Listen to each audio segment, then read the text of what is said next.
Hello, dear students. How are you? I hope you are fine. I am also fine. Welcome to my online class.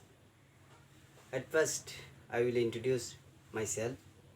I am Muhammad Yasin, assistant teacher in English, Banskale Adesh High School. Today, I will discuss how to change affirmative to negative. প্রিয় শিক্ষার্থী, তোমরা খাতা কলম নিয়ে বসে এই রুলসগুলো লিখে নিতে পারো কীভাবে অ্যাফার্মেটিভ বাক্য পেলে আমরা নেগেটিভ তৈরি করব। অর্থাৎ হাবোধক বাক্য থেকে নাবোধক কীভাবে তৈরি করব আমি পূর্ব থেকেই তোমাদের সুবিধার্থে কিছু রুলস উল্লেখ করছি এবং কিছু এক্সাম্পলও তো লিখে রাখছি, যাতে তোমরা নিজেরাই প্র্যাকটিস করতে পারো হোয়াইটবোর্ড থেকে দেখে। সেই সাথে আমিও অ্যান্সার করব, তোমরাও নিজেরা প্র্যাকটিস করো, খাতা কলম নিয়ে বসে রুলসগুলো লিখো, এক্সাম্পলগুলো লিখো, তাহলে তোমাদের পরীক্ষার অনেক কাজে আসবে। ডিয়ার স্টুডেন্টস, তোমরা দেখো অ্যাফার্মেটিভ টু নেগেটিভ করতে গেলে গুরুত্বপূর্ণ রুলস আমি আজকে 4টা বিষয় নিয়ে আলোচনা করব। গুরুত্বপূর্ণ 4টা রুলস। পরবর্তী ক্লাসে আরও কয়েকটি রুলস নিয়ে হাজির হব। আজকে 4টা রুলস নিয়ে আলোচনা করতেছি। প্রথম rules, sentence auxiliary verb am, is, are, was, were, shall, will, can, could, should, would, have, has, had ইত্যাদি থাকলে এদের পর নট বসে পরবর্তী অ্যাডজেক্টিভ অ্যাডজেক্টিভ বা ওয়ার্ড বিপরীত হবে বা অ্যান্টোনিমস হবে। যেমন আমরা এই 1 নম্বর রোল অনুসারে কিছু এক্সাম্পল দিছি, এগুলোর অ্যান্সার করি। দেখি তোমরা খাতা কলম নিয়ে তোমরাও আমার সাথে প্র্যাকটিস করো কীভাবে আমরা অ্যাফার্মেটিভ বাক্যকে হাবোধক বাক্যকে নেগেটিভ আকারে করি। প্রথম example, man is mortal. Man is mortal, মানুষ মরণশীল। তো আমরা সাবজেক্ট ম্যান নিলাম অ্যান্সার করার সময়। Man, auxiliary verb is, man is. তারপর নেগেটিভ বললে নট, ম্যান ইজ নট। এটা অ্যাডজেক্টিভ ওয়ার্ডটি বিপরীত করতে হবে। ইমমর্টেল, বিপরীত ওয়ার্ড জানা থাকতে হবে কতগুলো। পরবর্তী ক্লাসে আমি কতগুলো বিপরীত ওয়ার্ড লিখে দেবো, তোমরা এই রুলসগুলো আগে লেখো, এক্সাম্পলগুলো। ম্যান ইজ ইমমর্টেল, মর্টেলের বিপরীত শব্দ ইমমর্টেল।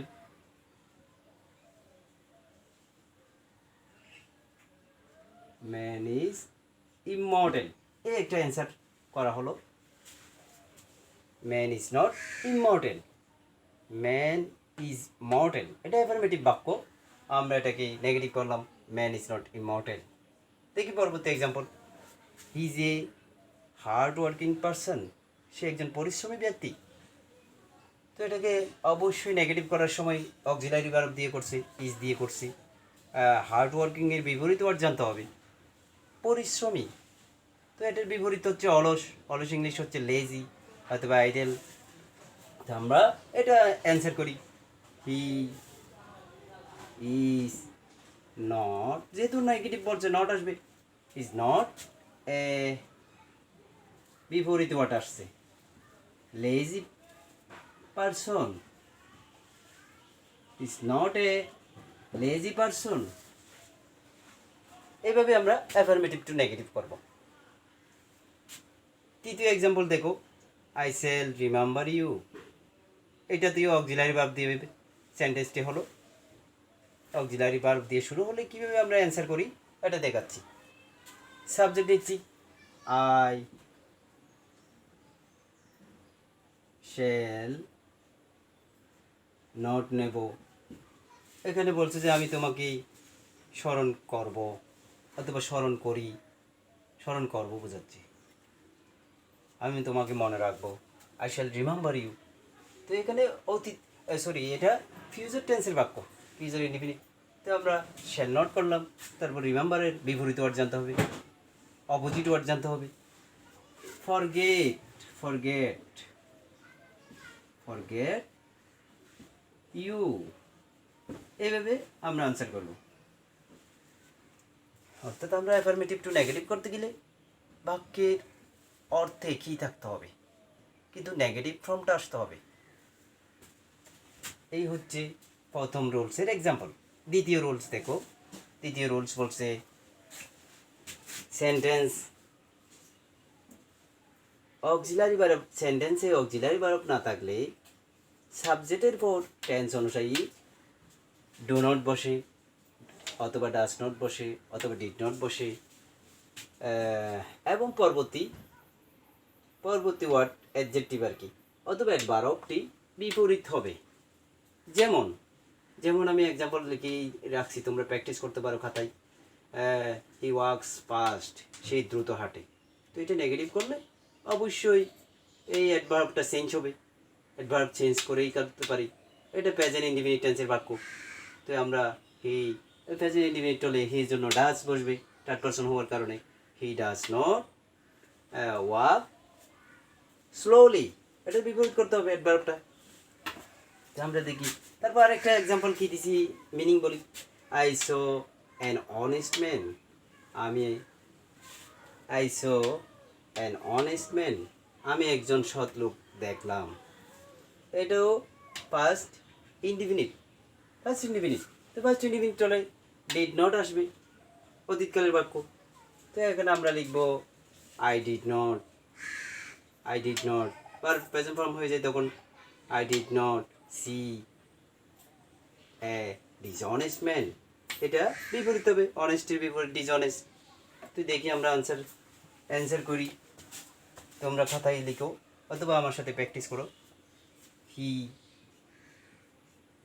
সাবজেক্ট নিলাম হি, এটা প্রেজেন্ট ইনডিফিনিট টেন্স, যার কারণে ডাজ নট আসবে। হি থার্ড পারসন, এই জন্য ডাজ, হি ডাজ নট। মূল ভার্ব তখন প্রেজেন্ট ফর্ম হবে। Walk, he does not walk, S হবে না কারণ এদিকে ডাজ ব্যবহার করছি। হি ডাজ নট ওয়াক, এই ফার্স্ট অ্যাডভার্বকে আমরা বিপরীত করব, বিপরীত ওয়ার্ড চিন্তা করতে হবে। স্লোলি, স্লোলি, অর্থাৎ সেই ধীর গতিতে হাঁটে না। একই কথা আসতে হবে, নেগেটিভ করলেও সে দ্রুত হাঁটে, এটার একই কথা আসতেছে যে he does not walk slowly, সেই ধীর গতিতে হাঁটে না। তারপর পরবর্তী এক্সাম্পল দেখো, I saw an honest man, এটাতে সাবজেক্ট নিচ্ছি আই, যেহেতু পাস্ট ইনডিফিনিটেড এই জন্য ডিড নট ইউজ করব। আই ডিড নট ইউজ করছি। তারপর মূল ভার্ব প্রেজেন্ট ফর্ম হবে, সি হবে, যেহেতু এদিকে নেগেটিভ বাক্যে সবসময় ওই মূল ভার্বটা প্রেজেন্ট ফর্ম হয়। আই ডিড নট, এন আছে, যেহেতু আমরা এখানে এ ব্যবহার করব ডিসঅনেস্ট, যেহেতু কনসোনেন্ট ব্যবহার হচ্ছে ডিসঅনেস্ট ম্যান, একই কথা। তো এইভাবে অ্যান্সার করবে দ্বিতীয় রুলস অনুসারে। অর্থাৎ শিক্ষার্থীরা আমরা যদি অক্সিলারি ভার্ব ছাড়া যদি মেইন ভার্ব দিয়ে যদি সেন্টেন্স আছে, অ্যাসার্টিভ সেন্টেন্স অথবা হাবদু বাক্য আসে, তাহলে আমরা দ্বিতীয় রুলস অনুসরণ করে ডোন্ট অথবা ডাজ নট অথবা ডিড নট ব্যবহার করে নেগেটিভ করব। এবার তৃতীয় রুলসের দিকে খেয়াল করো, তোমরা খাতায় লিখে রাখতে পারো। সেন্টেন্সে অনলি বা অ্যালোন থাকলে এদের পরিবর্তে যা বসে, এদের পরিবর্তে কি বসে দেখো। ব্যক্তির ক্ষেত্রে, ব্যক্তির আগে যদি অনলি থাকে আর কি, ব্যক্তির ক্ষেত্রে বসবে নান ভার্ব বসে, বস্তুর ক্ষেত্রে নাথিং ভার্ব বসে, সংখ্যার ক্ষেত্রে নট মোর দেন বসে। নট মোর দেনের পরিবর্তে অথবা নট লেস দেন বসে। কিছু এক্সাম্পল দেওয়া হলো, তোমরা লিখে নাও। ওয়ান এক্সাম্পল বলা হচ্ছে যে only he can do this, একমাত্র সে ইহা পারে। ব্যক্তি বোঝাচ্ছি, তোমরা রোলস অনুসারে অ্যান্সার করতে পারবে। তারপর বলা হচ্ছে only money can solve this problem, একমাত্র টাকাই এই সমস্যা সমাধান করতে পারে। তো এটাও বস্তুর ক্ষেত্রে অনলি ব্যবহার হয়েছে, মানিটা বস্তুর ক্ষেত্রে, সেটাও খেয়াল করবে। শুধু অনলিটা তুলে আমরা নাথিং বাট ব্যবহার করব, বস্তুর ক্ষেত্রে নাথিং বাট ইউজ করে নাথিং বাট ইউজ করব। নাথিং বাট ইউজ করে আমরা নাথিং বাট ইউজ করে অ্যান্সার করব। প্রিয় শিক্ষার্থী দেখো, তারপর আই হ্যাভ অনলি 50 টাকা, এটাকেও নেগেটিভ করতে হবে, সংখ্যার ক্ষেত্রে বোঝাচ্ছি। সংখ্যার ক্ষেত্রে হলে অবশ্যই আমাদের নট মোর দেন ব্যবহার করব। দেখি আমরা অ্যান্সার তৈরি করি। Only he can do this, only থাকার কারণে আমরা ব্যবহার করব নান বাট, অনলি থাকার কারণে। এটার পরিবর্তে নান বাট লিখব, none but he can do this, he can do this, এইভাবে তৈরি করব। তারপর বস্তুর ক্ষেত্রে অনলি ব্যবহার হয়েছি, অথবা এলোন থাকলেও তোমরা বস্তুর ক্ষেত্রে ওই নাথিং বাট ব্যবহার করব। তাই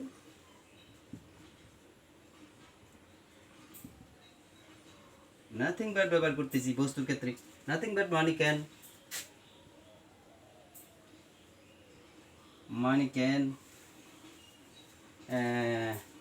solve this problem, solve this problem, এইভাবে অ্যান্সার তৈরি করবে। তারপর বলা হচ্ছে আই হ্যাভ অনলি 50 টাকা, এটা আমরা অনলি 50 টাকা, সেহেতু আমরা এটাকে করি সংখ্যার ক্ষেত্রে। এটা সংখ্যার ক্ষেত্রে সংখ্যা ইউজ করা হচ্ছে, সংখ্যার ক্ষেত্রে অবশ্যই আমরা ওই সংখ্যার ক্ষেত্রে নট মোর দেন একবার কি I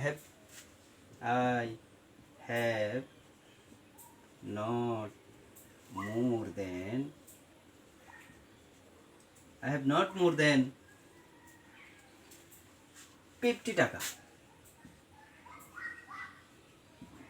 I have not more than 50 টাকা। এইভাবে আমরা যদি বাক্যের মধ্যে, সেন্টেন্সের মধ্যে অনলি থাকলে অথবা এলোন থাকলে ব্যক্তির বেলায় বসবে নান বাট, বস্তুর ক্ষেত্রে বসবে নাথিং বাট, এবং সংখ্যার ক্ষেত্রে বসবে নট মোর দেন অথবা নট লেস দেন, এটা বসে। ডিয়ার স্টুডেন্ট, তোমরা আশা করি বুঝতে পারছো, খাতায় লিখে নাও। তারপর কেয়ার করো 4 নং রোডস,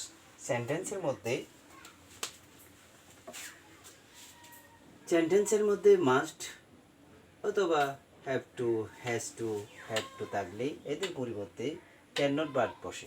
তোমরা সবসময় ক্যান নট বাটটা ব্যবহার করলে দ্রুত করতে পারবে। আর যদি এটা দিয়েও করা যায় ক্যান নট হেল্প বসাতে গেলে অবশ্যই এর পরবর্তী ভার্বটা আইএনজি করে করতে হবে, সেটা খেয়াল করতে হবে আর কি। যেমন এক্সাম্পল একটা দেওয়া হলো আই মাস্ট ডু ইট, আমি অবশ্যই আমার অবশ্যই করা উচিত।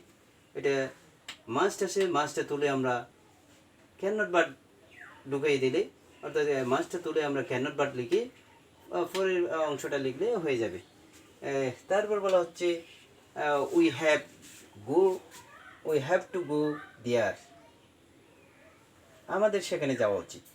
তো এটাও নেগেটিভ করতে গেলে হ্যাভ টু তুলে ক্যান নট বাট বসাবো, ক্যান নট বাট বসিয়ে আমরা নেগেটিভ করব। তারপর I must help the poor man, আমি অবশ্যই গরিব লোকটিকে আমার সাহায্য করা উচিত, গরিব লোকটিকে আমার অবশ্যই সাহায্য করা উচিত। তো আমরা অ্যান্সার করি, তোমরাও আমার সাথে প্র্যাকটিস করতে পারো অথবা খাতায় লিখে রাখতে পারো। আই মাস্ট ডু ইট, আমরা অ্যান্সার করতেছি I can not but do it, এইভাবে অ্যান্সার করবে। অথবা অ্যান্সারও করতে পারো, অথবা I can not help doing it, এইভাবেও অ্যান্সারটা করা যায়। আমরা সহজেই এটা করব। তারপর খেয়াল করো, উই হ্যাভ টু থাকার কারণে উই ক্যান নট বাট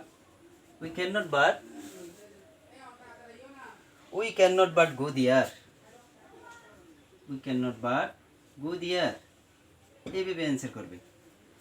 তারপর খেয়াল করো, মাছটা আছে, মাছটা তুলে ওই বললাম না একই নিয়ম, আই ক্যান নট বাট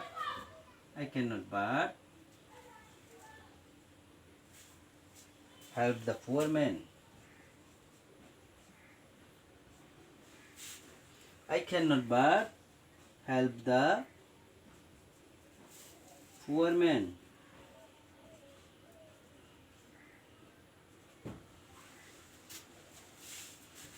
অর্থাৎ এখানে আমরা এক কথায় মাস থাকলে অথবা হ্যাভ টু থাকলে, হ্যাজ টু থাকলে ওই ওয়ার্ডগুলা বাদ দিয়ে আমরা ক্যান নট বাট বসাইয়ে বাক্যটা কমপ্লিট করব, তাহলে নেগেটিভ হয়ে যাবে।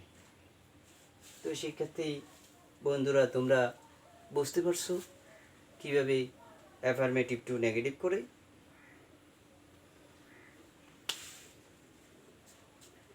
এই ক্লাসটা কিন্তু সপ্তম শ্রেণী এবং অষ্টম শ্রেণীর জন্য এবং নবম শ্রেণীর জন্য প্রয়োজন, কারণ অ্যাফার্মেটিভ টু নেগেটিভ প্রত্যেক ক্লাসে আসে চেঞ্জিং সেন্টেন্সে। তো সুতরাং তোমরা শিক্ষার্থীরা গুরুত্ব সহকারে খাতায় লিখে নাও রুলসগুলো। পরবর্তী ক্লাসে আমি আরও কিছু গুরুত্বপূর্ণ রুলস নিয়ে অ্যাফার্মেটিভ টু নেগেটিভ সম্পূর্ণ করব। তোমরা সুস্থ থাকো, ভালো থাকো, বাসায় থাকো। সবাইকে ধন্যবাদ।